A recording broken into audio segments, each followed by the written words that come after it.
There we go.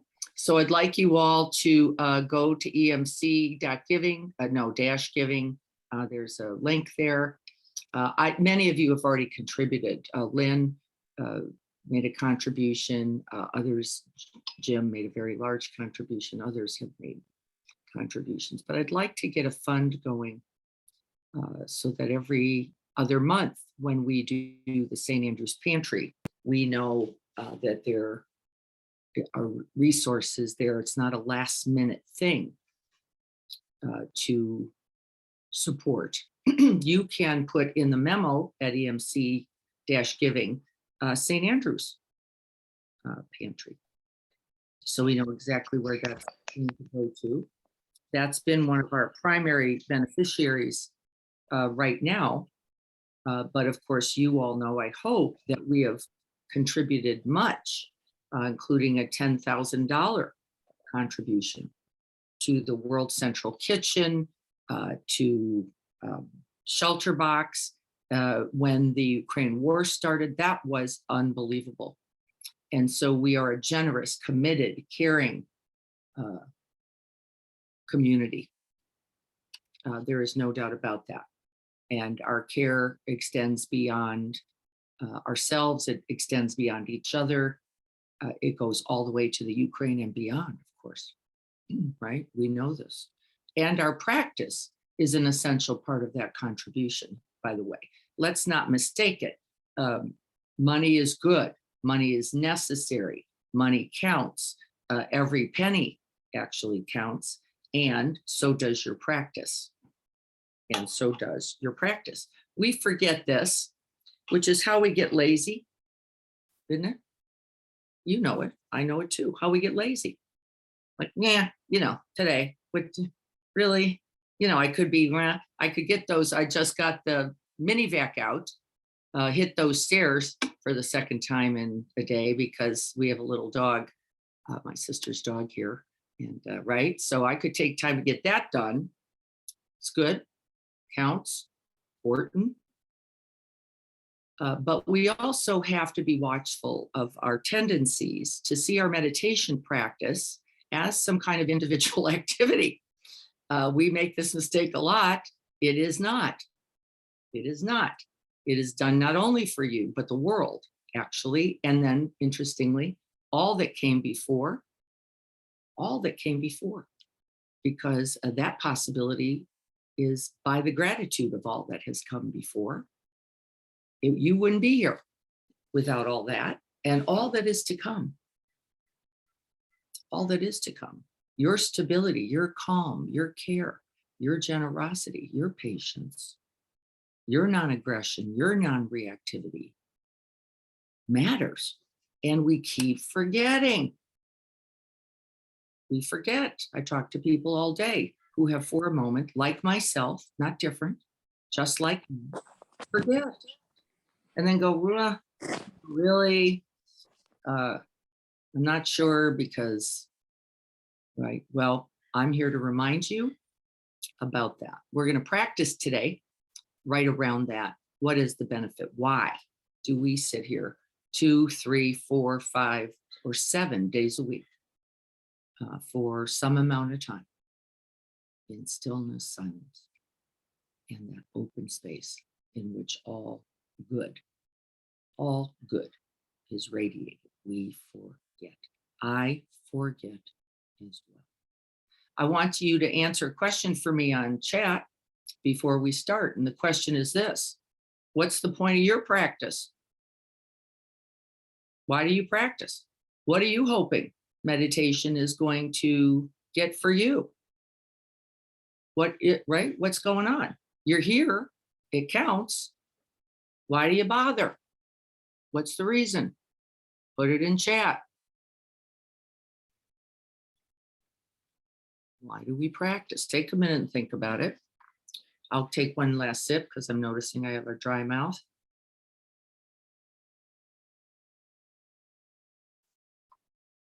What's the reason that you practice? Terrence says to remember to feel connected. to what really matters. Correct, right? Isn't that what we're just saying? To open, to be curious, to get beyond one's limited, small physical self, to learn the Dharma. Yes, what is the truth of this moment? You are a part of that. It is essential, and it is beyond you, is also true, right? The Dharma that's greater than my weird little eye twitch right now doesn't mean the eye twitch doesn't get to count, does it? Let me go back here and pick these up. Thank you for putting it in.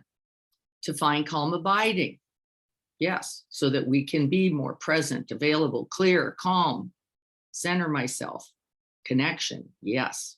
Support me in being more present in my daily life, which ripples out. Yes, it does. These are all facts, by the way, folks. They're not just nice ideas. I practice for ease, peace, calm for me and the world. Yes, you do. More present, to be more, yeah, I picked that up, Shivam. I'm a great inferrer. That's how I stayed in my practice, by the way, Shivam. That's a beautiful example. I stayed in my practice, not because I knew this. I didn't know this. Other people were telling me, and I was like, really? I don't know. It's a lovely idea, though. And I practiced by inference. I practiced by the idea that it might be true, that I had a little bit of evidence, little really good light dots in a dark sky, that this might actually be the way things were. I didn't believe it, but I had some kind of hope, maybe even a little faith. It must have been, because I kept practicing even when the shit hit the fan, right? And even my teacher said, you might want to quit. I don't know. This doesn't seem to be working for you. Yeah, my 84-year-old Zen guru, you might, I don't know, quit. See how it works. See what it gets you. And her quote, the beautiful quote that I repeat often is, why, maybe tennis. Maybe that'll get it for you. You know, maybe there's something in hitting the ball. Maybe there's something in getting good at it. Maybe there's the Dharma, maybe it's there. She loved me unconditionally. She loved me so much. She said, you can even quit. That's how much confidence I have in you. Is that amazing? Quit. You're paying attention. See what it gets you. Was also dramatically compassionate, wasn't it? Because what it also said is, I know. Days are hard. Days you don't want to. Days it's the mind's everywhere. Days your body hurts. Days your heart hurts. Days you're broken. Right? And who wants to sit with that? And the answer is nobody, which is why we sit not only for ourselves, but each other, right? That's one of the reasons we do it, because it isn't just about our mood, our perspective, our perceptions, our circumstance, is it? It's unconditional. That's the practice. Unconditional. If you can only do that for 5 minutes a day, do it. Right? If that's it, I can get 5 minutes of just presence in a day, do that. If you can get 30, wow, do that. But then you have to actually show up, not just deaden into what I think often we call spiritual bypassing, the disconnect or the ease, so that we can get away from our lives, or get away from our bodies, or get away from our minds. Because if you put your mind on something long enough, the other stuff becomes, we know it, right? A little less active, a little less vital, a little less present. And many of us start practice. I am one of them, to get away from that. Just get me out of here, get me in the breath. And boy, it was a beautiful refuge for a very long time. By the way, I don't fault myself, the breath, or the practice. That's where I was. I just got to get out of here for right now. It's too big, it's too hard, and I don't know how to hold it. I don't know how to hold it. Somebody said to me yesterday, and then we're going to practice. I think we're all here. Somebody said to me yesterday, nothing seems to bug you. Really? Everything bugs me. It's not true. I get jolts all day long, like, look, there's that, there's this other, right? I said, no, I just recognize a reaction as a reaction. It's not like I'm not having them. I'm having them continuously. No, it's not true. Well, you just said this thing wasn't hard. The thing that we're presently experiencing in our family. I said it wasn't hard. And it wasn't hard because I could see the difference between the truth of it, which is just life happening, life unfolding, impermanence occurring, change arising, right? And the mind that doesn't like it. And the mind that just doesn't want it. The mind that goes, bleh, I don't know, go pick flowers, go plant a garden, right? Go do whatever else you can find to do. And that's the Dharma, isn't it? It isn't like we stop being human or alive or experiencing or reacting. It's just not true. Don't believe it. And it is true that there's something larger. I think Jim called it the Dharma, larger, that in you holding it. That in you, it's in you, it's right here, holding it. And that's what we practice, isn't it? Let me make contact with that in me, which is larger, that can hold the whole of this life.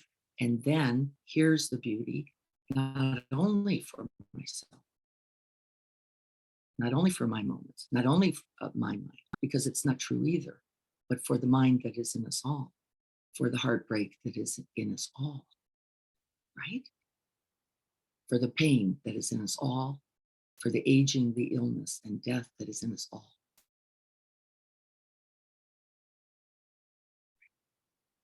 I'm going to read a few more. To be present in my body, yep. Reconnect with it and share the energy of world and Sangha, yes. That's the Dharma. Allows me to clear the weeds, yep, there it is too. And connect to myself and others. That's exactly right. Right through the portal of my own body, do I know the body of others? Right through the portal of my own mind, do I know the mind of humans? Right through that heart, that ever expanding, open, and breaking heart. Do I know the path to healing? I practice for healing, yes. To be a better person, yes. Bring benefit to myself and others, yes. The neurodharma, rewiring the brain, yes. Rewires everything. Every time. Wonderful. Thank you all for being here with me. Shiva, wonderful to see you and Brenda on the photo. If you choose to stay on, I would love that, because we're looking every week now. It's important, isn't it? That I can open my eyes in a moment of difficulty. There's Tia too. There's Lisa too. In a moment of difficulty, I need you. And your name counts, by the way, doesn't it? You go, they're still here. It's okay. Right? I know you do, because so like, where is everybody? Right? There they are. All right. Whew. I thought she disconnected or something. Right? We do. Just knowing that you're here, that we're doing this together, keeps us present as well. So let's get ready to sit. Check into your bodies right now. Just see how you are. I'm just checking in as I'm trying to figure out how to get out of gallery. And, there it is. There we go. See what's going on there in the body. I'm noticing as I'm sitting, I'm a little too forward. My underwear is starting to roll down. I don't know, pull that up. It's not feeling too good. I'm a little warm, I will say. It's a little humid here. That's just the body mind making contact. See how you are. Is there a breeze? Can you feel it?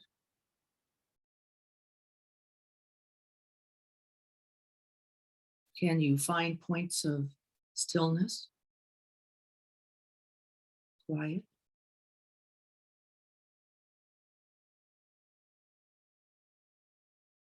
Not only around you, we get to begin there though, because the eyes are very active for this, looking for the refuge. Are there points there?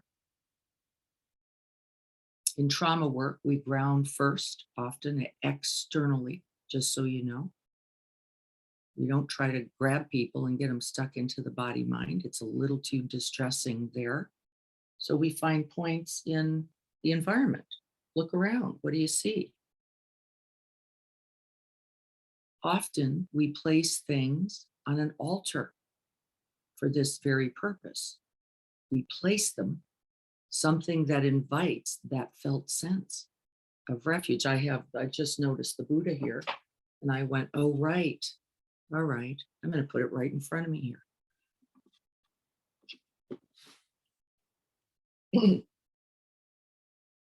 And then we draw a little more from the externals where we always begin, just grounding, quiet, stillness, silence, connection.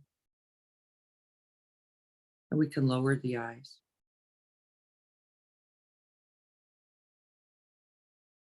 And for some people, closing them feels right. And for others, it doesn't. It doesn't matter. We're just going to close out the eye door.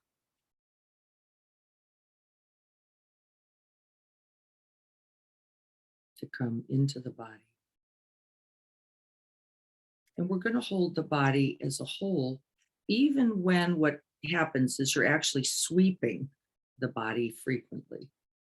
We're just going to hold it as a whole, even in that sweeping, to notice points of calm.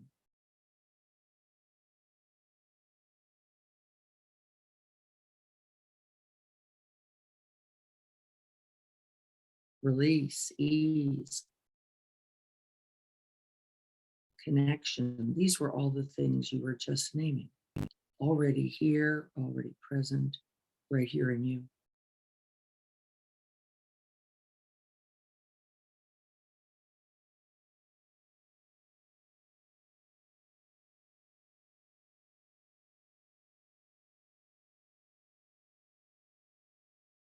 Stay in connection to the body.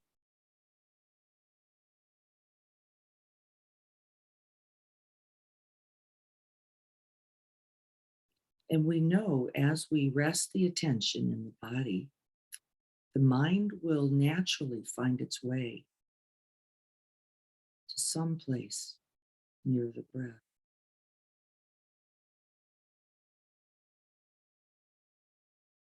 Or in the breath.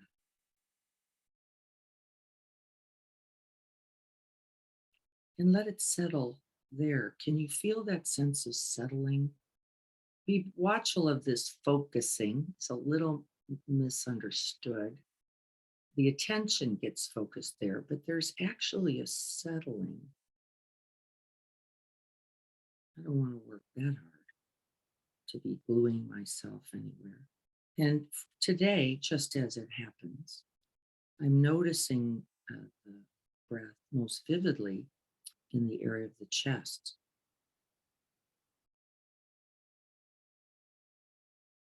Now, there's external, internal, and both reasons for that. We don't need to judge it. We're not going to interpret it. There's no analytics. We're just noticing and then resting.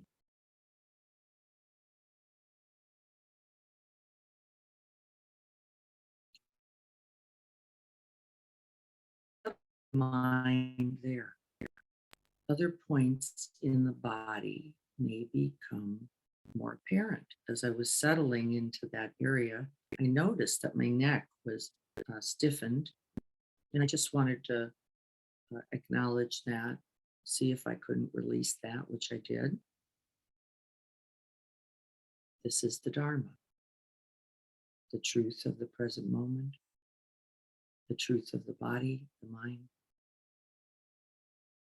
and even the heart and its genuine care. Already in expression, just right here. And then you can close the eyes if that's right for you. As we're practicing this fall, Pema's practice tradition suggests that we just let the eyes be open and rested, neutral, and unmoving. And if you begin with the eyes open or closed, just see how that goes.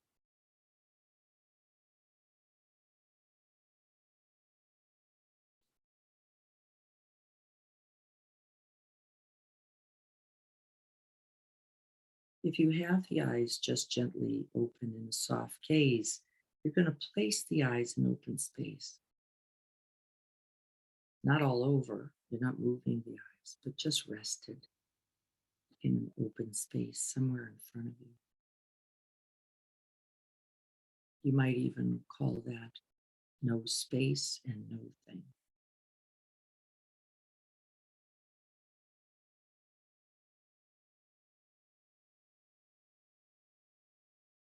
And there is no one seeing.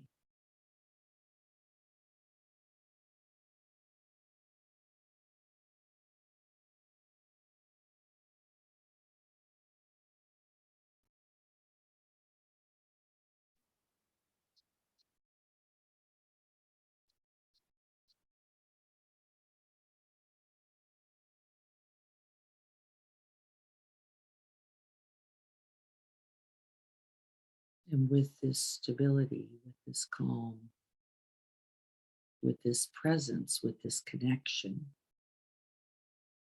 we commit ourselves here, don't we? Not only to ourselves, but to all beings everywhere without exception, omitting none.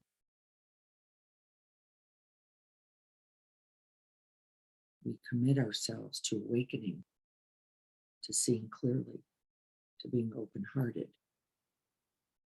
to being present in this body as an instrument of the Dharma.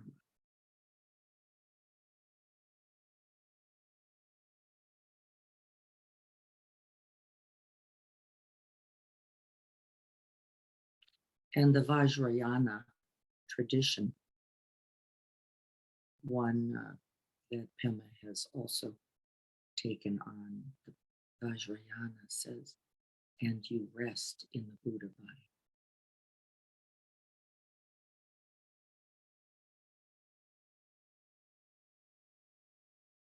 The one that is right here, not some other, not before, not next, right here.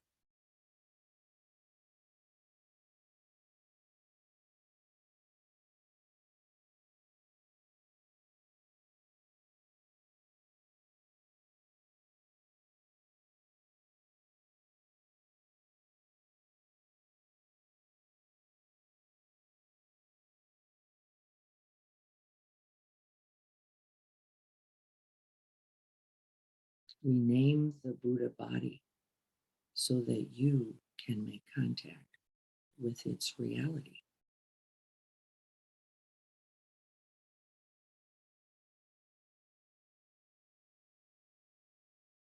And I want you to notice the difference between awareness of the Buddha body and your relationship to it.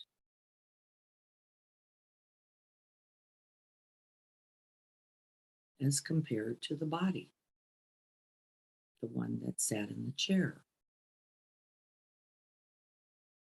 What's the difference? What are you noticing now?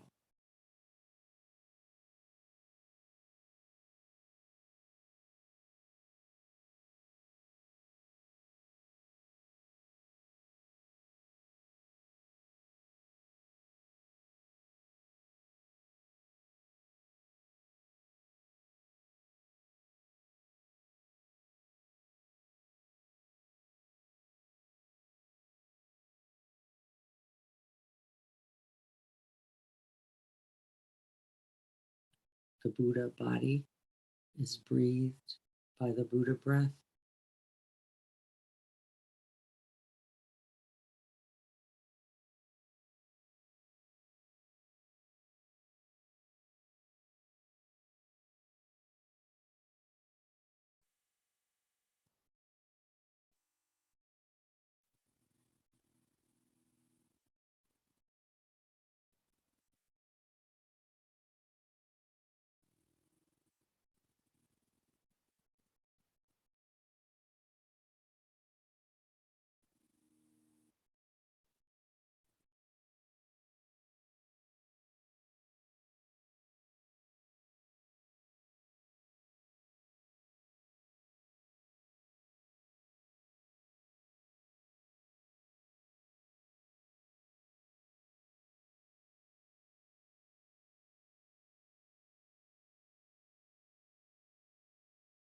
And whether that breath is short or long, whether it is moist or dry, whatever the conditions of this Buddha breath, they're held and known and abided.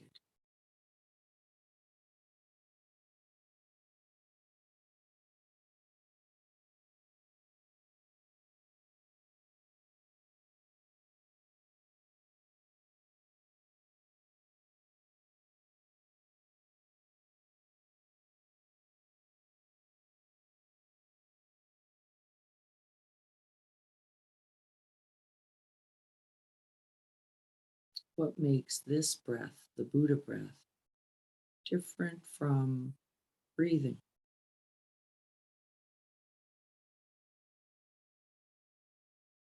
And try not to go into thinking, drop in to the direct experience, the Buddha breath right here.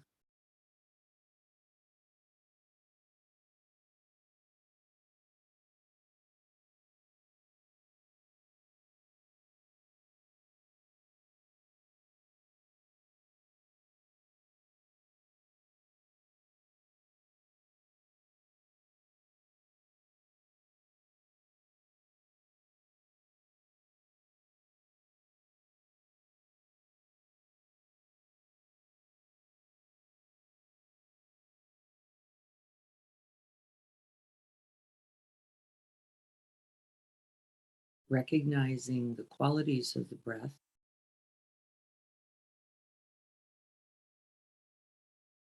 is a beautiful beginning.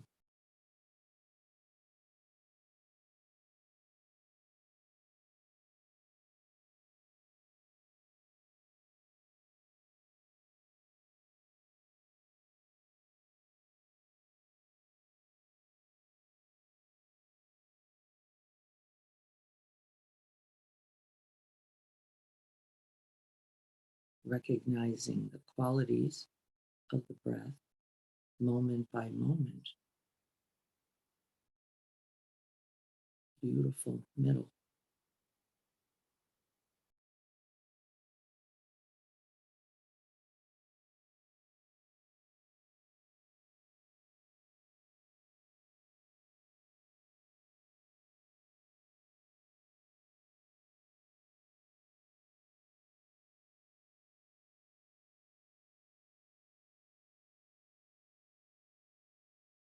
Recognizing the mind, the both thinking mind and awareness mind that holds the breath, each breath, beautiful in.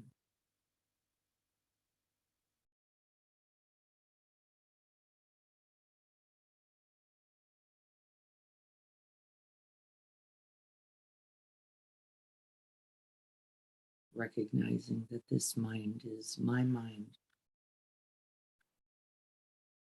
and all beings, Buddha mind, beautiful beyond.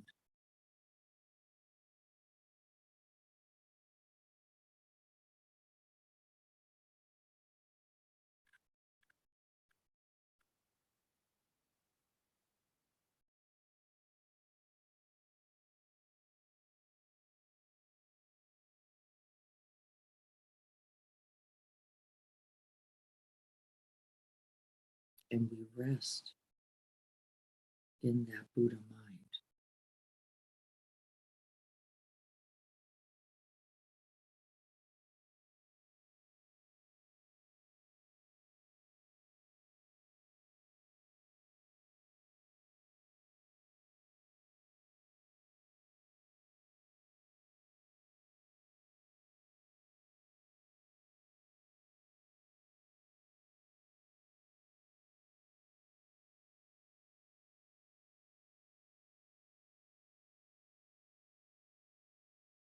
The one that transforms all things and all beings upon which it rests.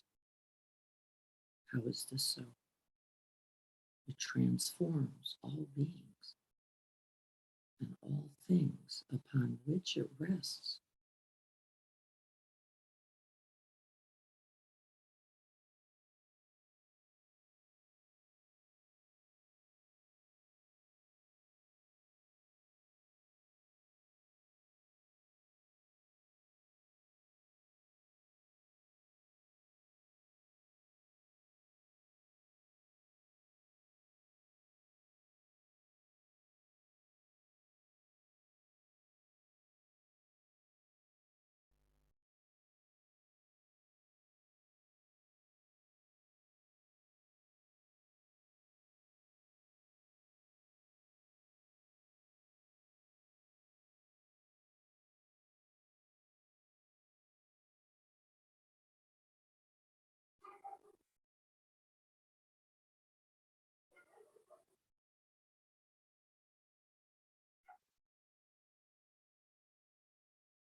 Remembering that this is not only your mind, this is the mind of all Buddhas coming throughout all time.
Whether you have wandering mind, questioning mind, doubting mind, it's all fine. It's being held by Buddha mind in recognition and allowing.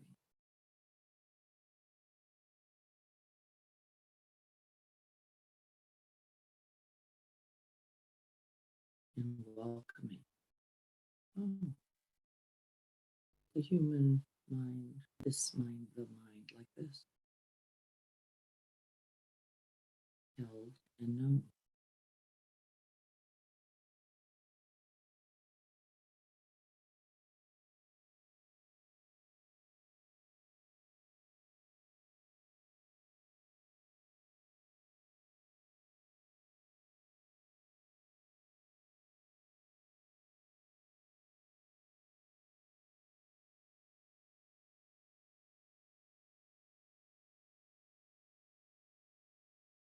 Doubting mind, judging mind.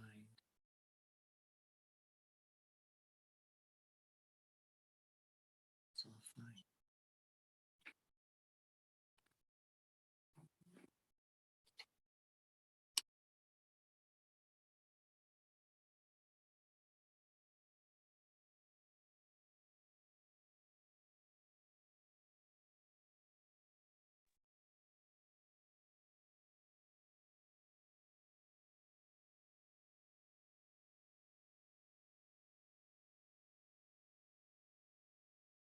And as we relax this Buddha body making contact with this Buddha breath.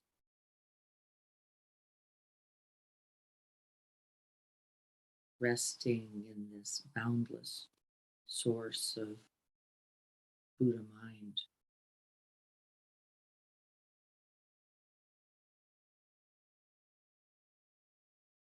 The mind that transforms all things, all beings, all difficulties.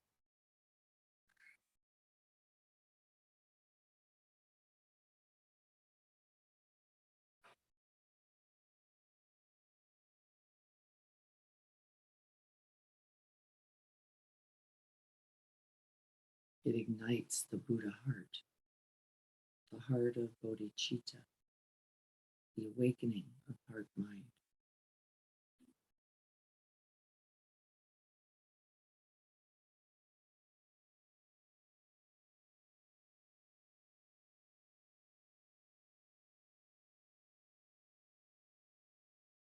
And from the wisdom of the Buddha mind, there is only the Buddha heart of love and compassion, kindness, of generosity, of patience, of trust, of surrender and opening.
Each breath is then a prayer, a poem, a vow.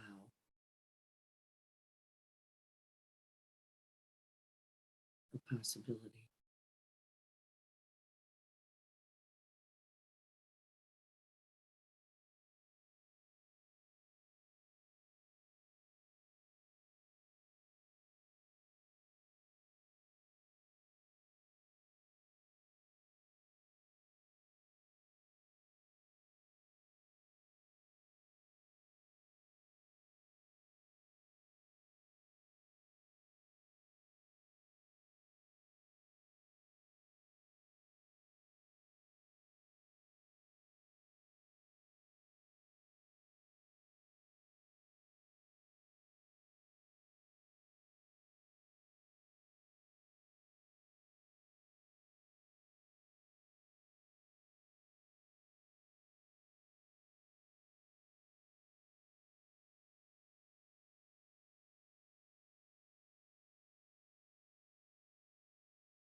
Right?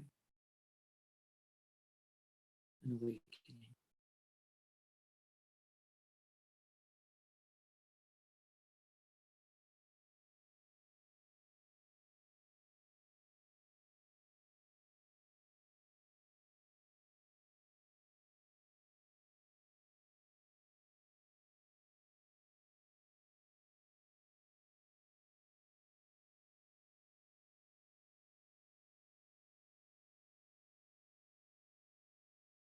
In igniting the heart of bodhicitta, it will naturally radiate in its time.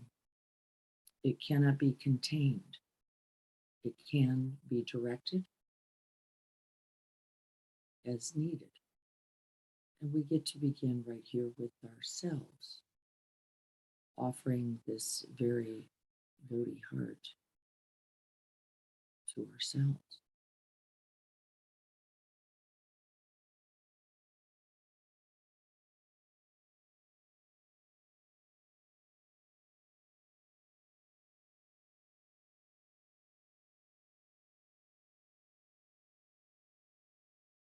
Breathing that Buddha breath into that Buddha heart mind, we can visualize light, warmth, space, radiance.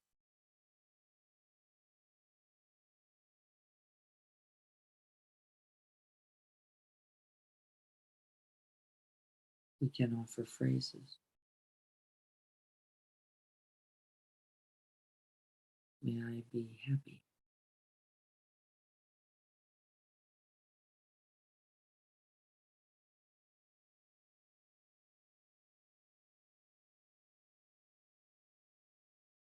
May I be well.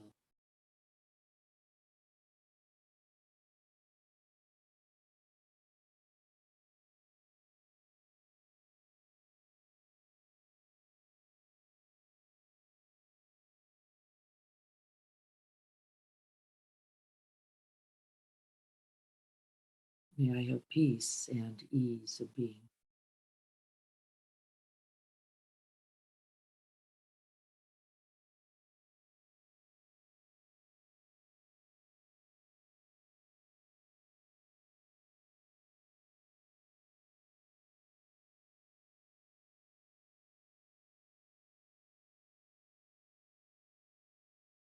May I be free from suffering.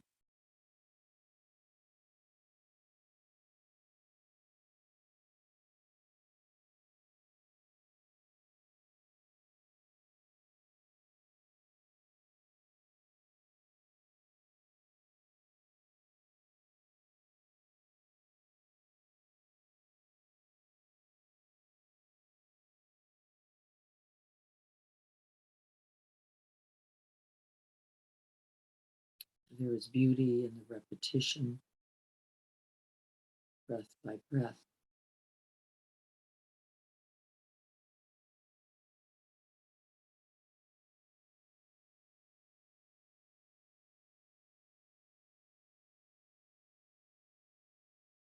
There is beauty in the contact of the physical heart held by the awakened one.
And as we rest in this open, boundless, radiant heart mind, we remember,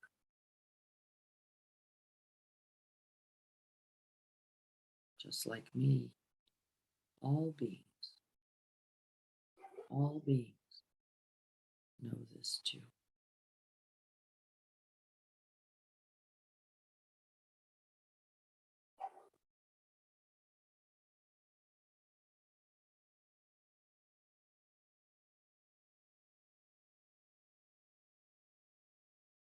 They know the physical body, they know the sensations of breath,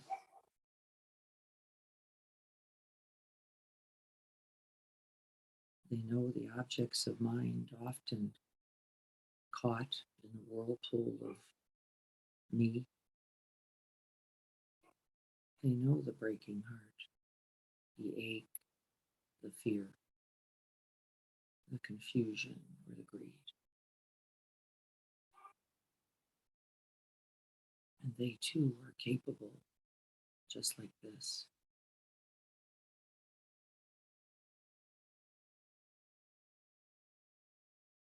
of holding and transforming and healing it all.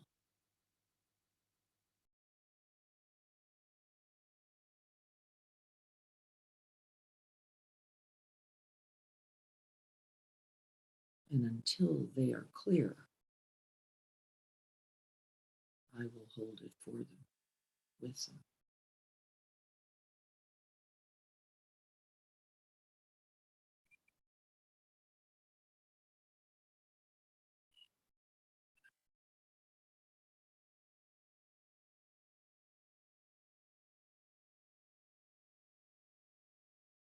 I am not only my circumstance,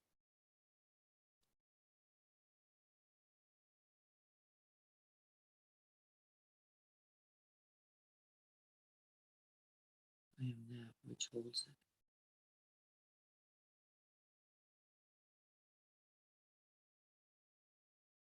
Joining the heart mind of all those awakened ones and all those yet to come.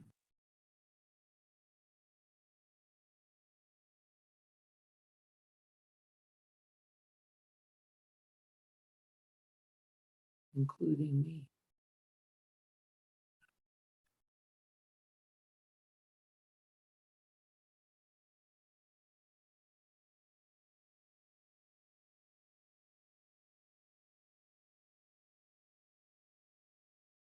And we can expand not only the mind, but the heart itself to include, to embrace, to welcome, to hold, to comfort.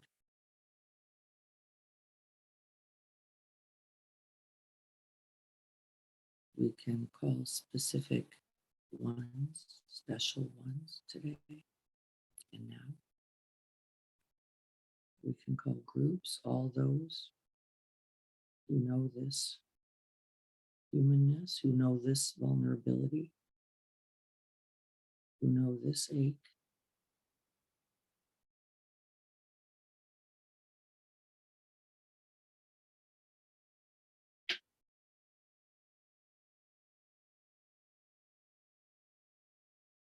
We can radiate that goodness, that love, that compassion out in all directions, making contact with whatever is there,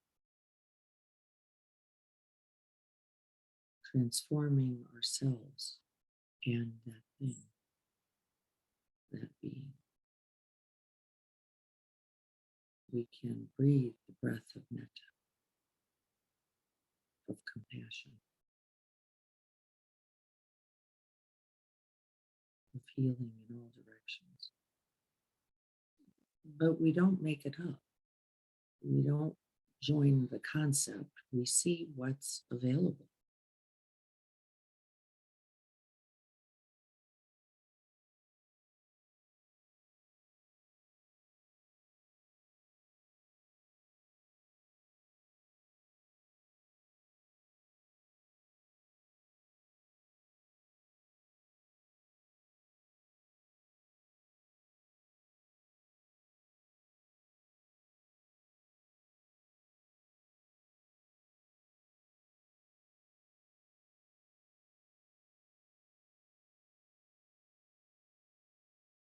Bodhicitta is the fusion of the clear seeing mind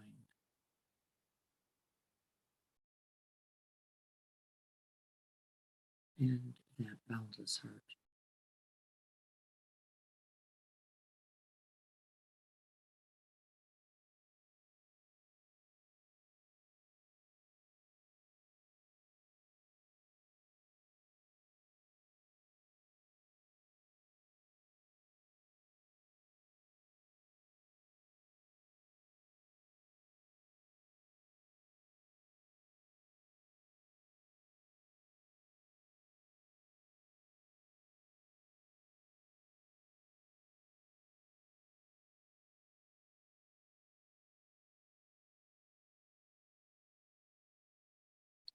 May we all be happy.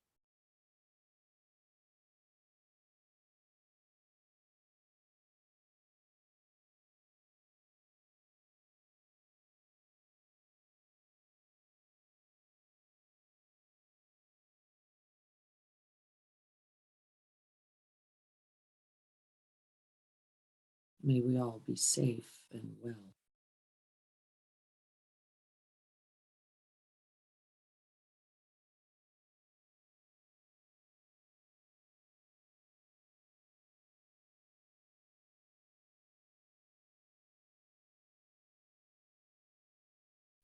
May we all have peace and well being.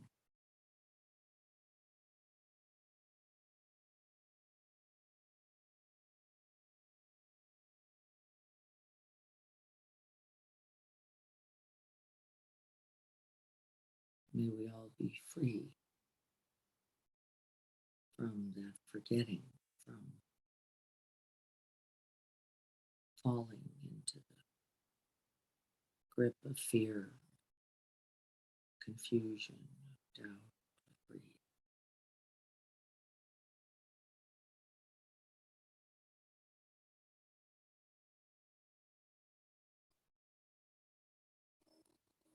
And may this practice, this very morning,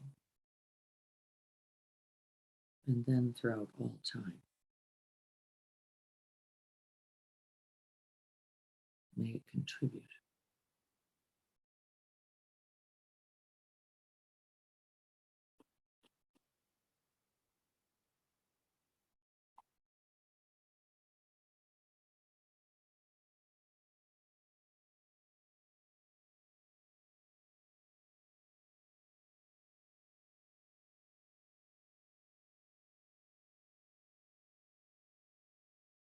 so be it.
Thank you to those of you who had to leave early.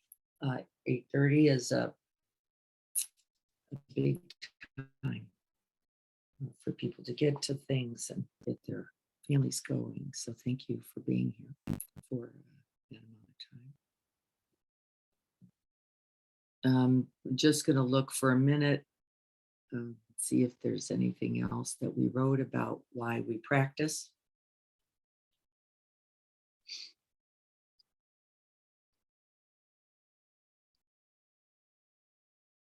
And so then, beyond the ideas that we wrote in the beginning, what's the truth of your awareness? What's the truth for you in direct experience? How do you know the Buddha body, the Buddha breath, the Buddha mind, and the Buddha heart? How do you know it?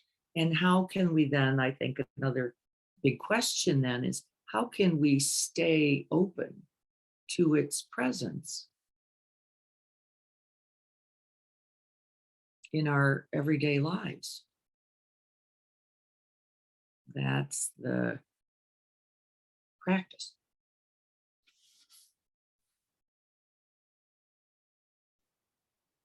And for me, I'll say I'm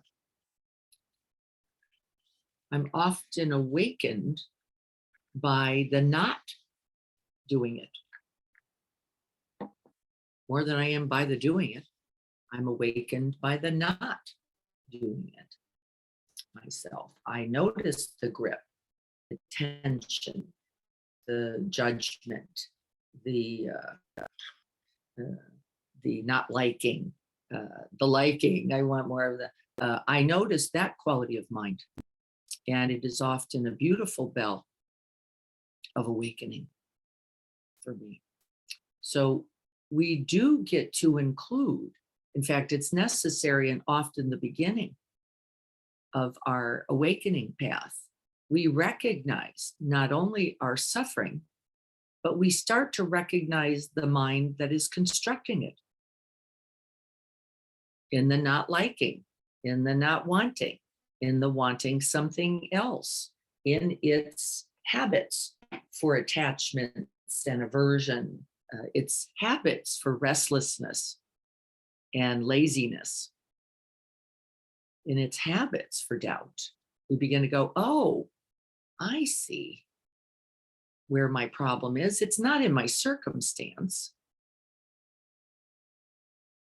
It is not in my circumstance, whatever that might be, folks, and they're infinite and varied and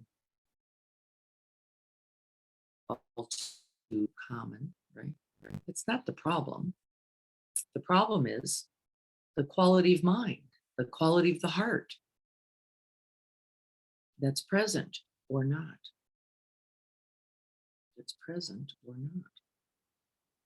And so, what do you know about that? I think that's the key.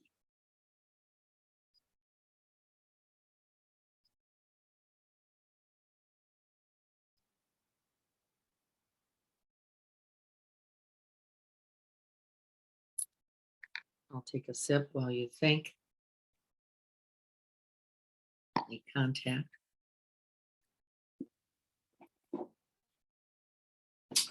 What do you know?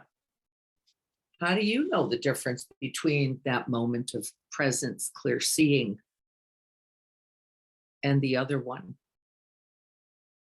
Those in which we're still asleep or disconnected.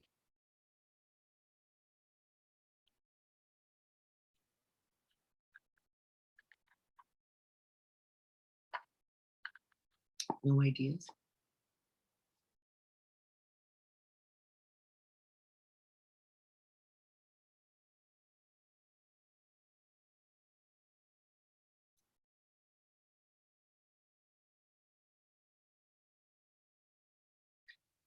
I think I see it in reacting, yeah, instead of responding, of course.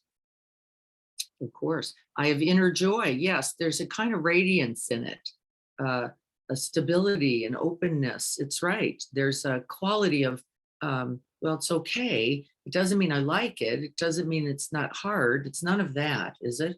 It's just I'm here. Okay, I'm here with it. In our reactions, yes, we do recognize that, Brenda. Reacting is really a quality of sleep.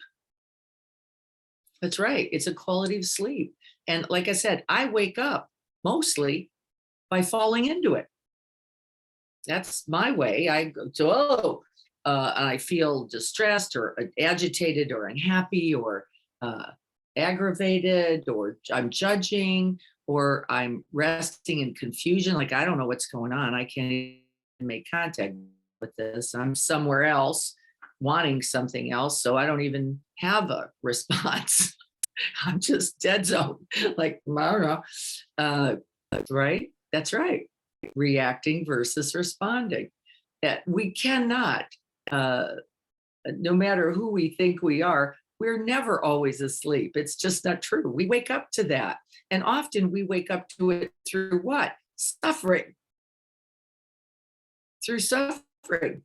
Like, ow, this is not good. I'm not happy. As Leslie said, I'm not feeling joyful or a moment of possibility or at all. It just feels like rant, right? Then we know.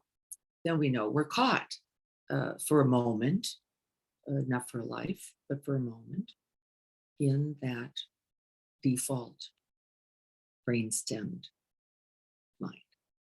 We have gone to sleep. And one of my favorite phrases for myself is, oh, dear one, you have forgotten who you really are. And I don't mean me, I mean this heart mind that is available to me always. And that opens things up a bit, doesn't it? Instead of just falling into further contraction, further identifying with the what isn't or not, further limiting myself, I can literally wake up. I have forgotten. And so, yeah, I'm reminded, Lynn says, to come back uh, by the caw of the crow, yes, or the twit of the bird, the wave, the wind, and the trees, yes, they look, the look in my animal's eyes, yes. Pema calls it getting hooked when we're out. That's exactly right. Of the emptiness and the openness. That's exactly right. Getting hooked. Shenpa grip. We've talked about it many times before. Smallness of it, the shrink wrapped mind of it, the contracted body of it are all awakening bells, aren't they?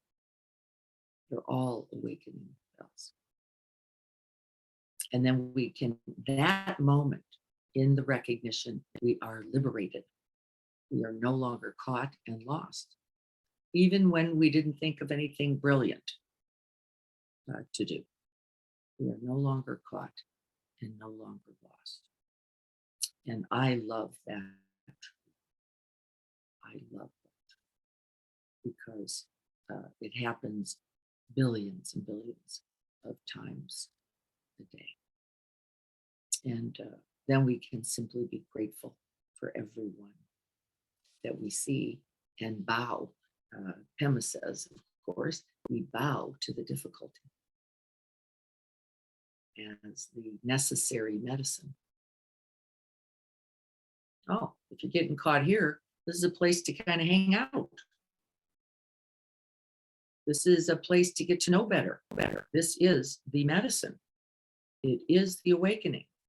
Like, it shakes you, wakes you up. It pushes you out of bed a little bit sometimes. It's not so gentle, but we can then be gentle, can't we?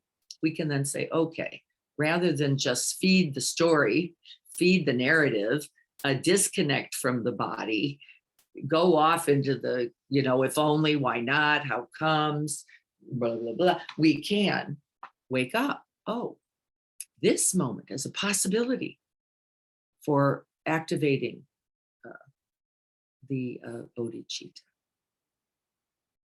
Sometimes I use the word pause. Yes, very often people begin there. It's beautiful, isn't it? To open awareness. Yes, without the pause, we usually can't unhook, right? Without the recognition, we can't get the pause. It all kind of follows itself. That's a very first beautiful thing to do, is just get right back into emptiness, right back into open space, rather than feed, right? Feed the storyline.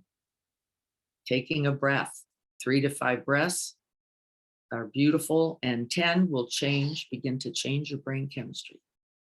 That's actually what we know. That's how amazing that is. Want to share that I've just discovered joy recently. Wonderful. Didn't know what it was. What a revelation. Am so grateful. Yes, Joy is a quality of mind. Joy is not the circumstance of your life. Isn't that amazing? And so available when? Always. Not when this happens or that, or when this stops or when. Nope.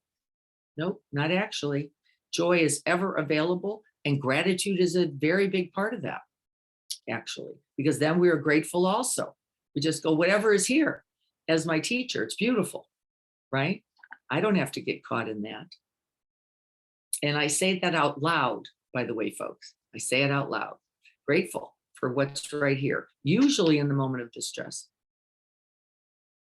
Let me look at this. Let me see how I am constructing this as my problem. Doesn't mean it's not happening.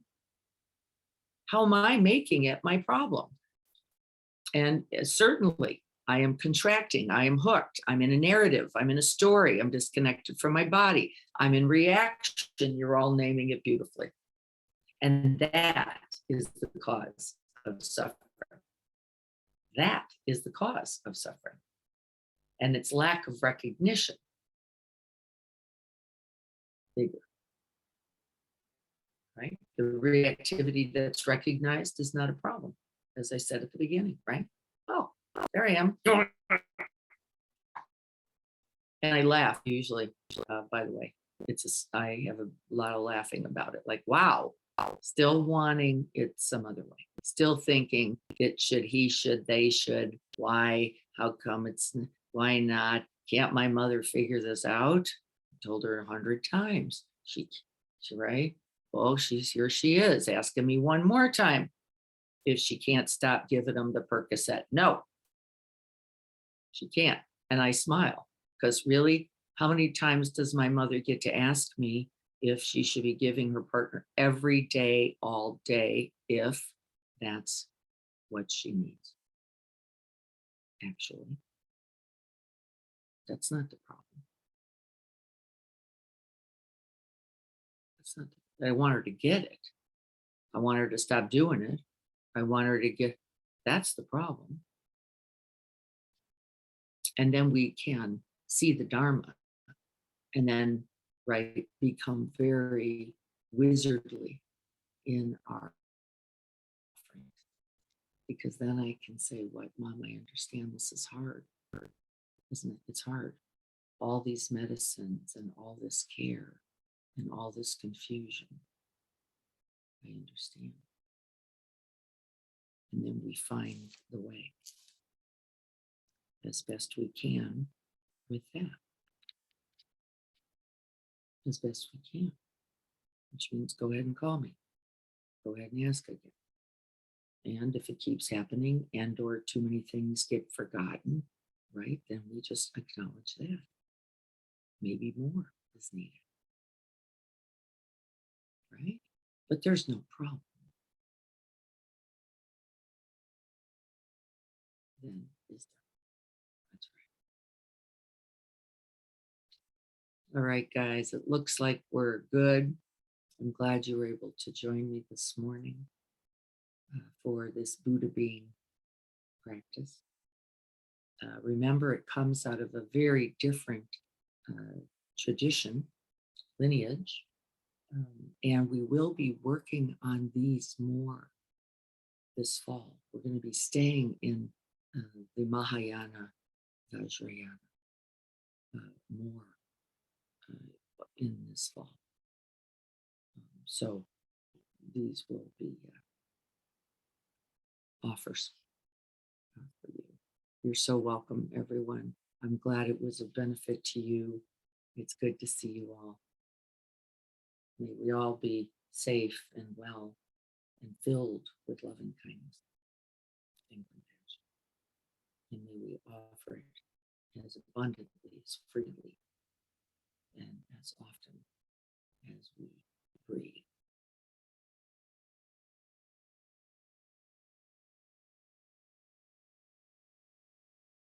Thank you so much, everyone. Be well this day. It looks like it's going to be a beautiful day. Have a wonderful time in it. And I'll look forward to seeing you Tuesday and Thursday of next week. I will be here both Tuesdays and Thursdays this next week. I'll look forward to seeing you then. Uh, Good to see you, Leslie, and be well, everyone.